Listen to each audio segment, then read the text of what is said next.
सास का मायका प्रेम। रिद्धि की सास को हर वक्त अपने मायके का गाना गाने की आदत थी। अरे बस करना माँ, मामा का ये किस्सा तो 50 बार पहले भी सुना चुकी है। अरे हाँ, तो क्यों ना बताऊं।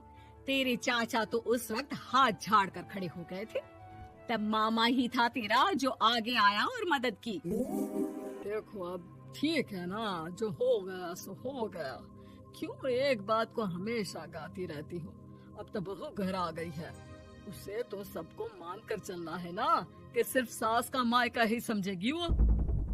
तभी वहाँ रिद्धि आ जाती है। माँ, आज मैं घर जा सकती हूँ? माँ को मेरी बहुत याद आ रही है। शादी के बाद एक बार भी नहीं गई। हाँ तो कौन जाता है। अरे मेरी शादी के बाद जब मैं विदाई होकर आई, इतना बड़ा ससुराल मेरा, खाने वाले 10 लोग और बनाने वाली मैं सिर्फ एक। ऐसा लग रहा था जैसे सिर्फ खाना बनाने के लिए ही ब्याह किया है। वो तो मेरा भाई था, गांव से एक काम करने वाली चाची को भेज दिया जो मेरा हाथ पटाती थी, और उसको पैसा, खाना, कपड़ा, रहने के लिए कमरा, वो सब किससे दिया था? तुम्हारे भाई ने। ये मामला रोज का था। ससुर भी जब गुस्सा होते तो वो सारी बात कह देते जो उनके मन में इतने समय से चल रही थी। मेरा भाई, भाभी, भतीजा, भतीजी सब छुड़वा दिया। मैंने जीवन भर सिर्फ तुम्हारे परिवार वालों से निभाया, लेकिन अब भी चैन नहीं है तुमको। बहू के सामने सास को लगा कि उसकी बेइज्जती हो रही है। अब सुन बहू, अपने कमरे में जा, कहीं नहीं जाना मायके वायके। घर का काम कौन करेगा? पड़ोसन। बहू समझ जाती है मामला गर्म चल रहा है। कमरे में जाने में ही भलाई है। कमरे में क्या है? तुम्हारी माँ हर वक्त चिक चिक चिक करती रहती है। कल ताई मिली थी तुम्हारी मुझे, लेकिन मजाल है सासू माँ की उन्होंने एक बुराई की हो, लेकिन सासू माँ हाँ, जब देखो तब ससुराल के लोगों की बुराई करती रहती है। बेचारे पापा जी कितना मिस करते हैं अपने घर वालों को। मेरा तो बड़ा मन करता है कि ताऊ जी, चाचा जी और सब मिलकर रहे, ना साथ रहे लेकिन आना जाना तो ठीक से रखे। हिंदुस्तान और पाकिस्तान एक हो सकता है, लेकिन चाचा और ताऊ के परिवार के साथ हम लोगों का मिलन ना जी ना, कभी नहीं हो सकता। ये बात है। देखिए मेरे साथ ना ज्यादा चैलेंज मत करिएगा। ऐसा कोई काम नहीं है जो मैं नहीं कर सकती। ससुर जी जो कि बहू की बात सुन रहे थे सामने आ जाते हैं। अरे बेटा, तू ये कर सकती है तो प्लीज मेरा परिवार किसी तरह मुझसे मिलवा दे। सारी जवानी तो मैंने किसी तरह काट ली, लेकिन जीवन के इस पड़ाव पर बहुत याद आती है मेरे परिवार की। हाँ हाँ पिताजी, आप चिंता मत करिए, बस मेरा साथ देते रहिए आप दोनों। फिर देखिए कैसे माँ जी भी ठीक हो जाएंगी और पूरा परिवार भी एक हो जाएगा। थोड़ी देर बाद बहू सामान लेकर घर से निकल रही होती है कि मना किया था ना तुझे मायके जाने के लिए, फिर क्यों जा रही है? बहू कुछ कहती इससे पहले ही बेटा बोलने लगता है। क्या है माँ, वो घर जा रही है। वैसे भी उसके माता पिता ने मुझे 10 लाख दिए तब जाकर मेरा काम शुरू हो पाया, वरना तूने मेरे लिए किया क्या है? अरे वाह बेटा, बचपन से पढ़ाया लिखाया, तेरे दुख दर्द में जगी, और आज वो लोग तुझे सही लग रहे हैं। और फिर ससुराल में लड़की खुश रहे, ये तो मायके वालों की जीवन भर की जिम्मेदारी रहती है। तो ये तुमको भी तो सोचना था ना। ताऊ जी ने पापा को पढ़ाया लिखाया, जब तुम नहीं आई थी तो पापा के लिए ताई जी ने पापा की माँ की तरह देखभाल की। अब बोलिए।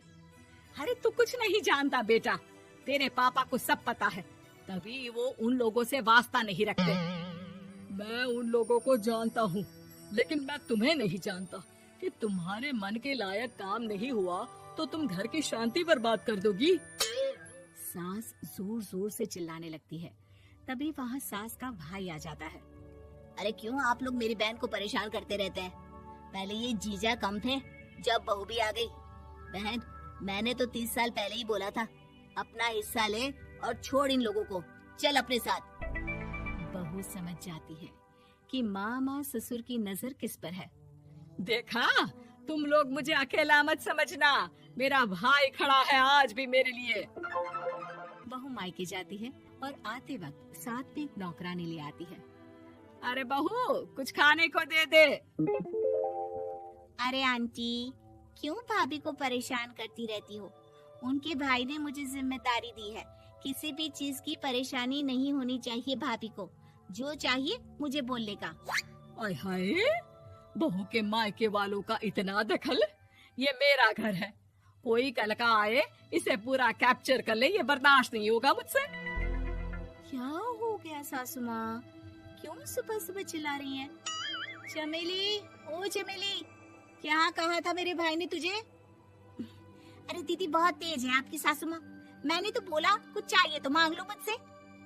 अरे निकल यहाँ से, घर को रेलवे स्टेशन बना रखा है, जो देखो वो घुमा जा रहा है यहाँ से वहाँ।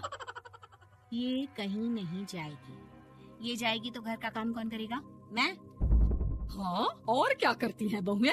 घर का काम ही तो करती हैं, इसमें नया क्या है? तभी वहाँ ससुर जी आ जाते हैं। हाँ, तो यही बात तो तुम्हें भी समझनी चाहिए थी ना। आज बहू के मायके से नौकर आ गया तो तुम्हें बुरा लग रहा है? अरे तो उस वक्त गर्मा गर्म खाना तो सबने खाया ना। ऐसा तो नहीं है कि मेरे मायके का नौकर था तो सिर्फ मेरे लिए बनाता था। अरे निकालो इसे, फिलहाल बाद में बात करती हूँ। सास का गुस्सा जोर से नौकरानी पर फूटता है। तभी वहाँ बेटा सामान के साथ आकर खड़ा हो जाता है। चलो रिद्धि, तुम ठीक बोलती हो। मेरी माँ को तो हम लोगों की कोई फिक्र है ही नहीं, ये तो सारा दिन सिर्फ अपने बारे में सोचती है। और देखिए, मैं अब से कह रही हूँ कि अब से इस घर की तरफ आपको देखना भी नहीं है। नहीं आना आज के बाद इन लोगों से मिलने। हाँ हाँ, बस कभी कभी दिन में 2 बार मिलने आ जाओ। नहीं, बिल्कुल नहीं। ससुर झूठा नाटक करते हुए। मेरी बीवी ने मुझे मेरे ही परिवार से दूर कर दिया, आज बहू मेरा इकलौता बेटा दूर कर रही है। हाय, कैसे जीऊंगा मैं? वाह, वो भाई जो आपको बेटे की तरह मानता था, उन्हें छोड़ने में तो दुख नहीं हुआ। आज खुद का बेटा छोड़कर जा रहा है तो कैसे जीऊंगा? बढ़िया है। अब सास समझ चुकी थी कि उससे गलती क्या हुई है।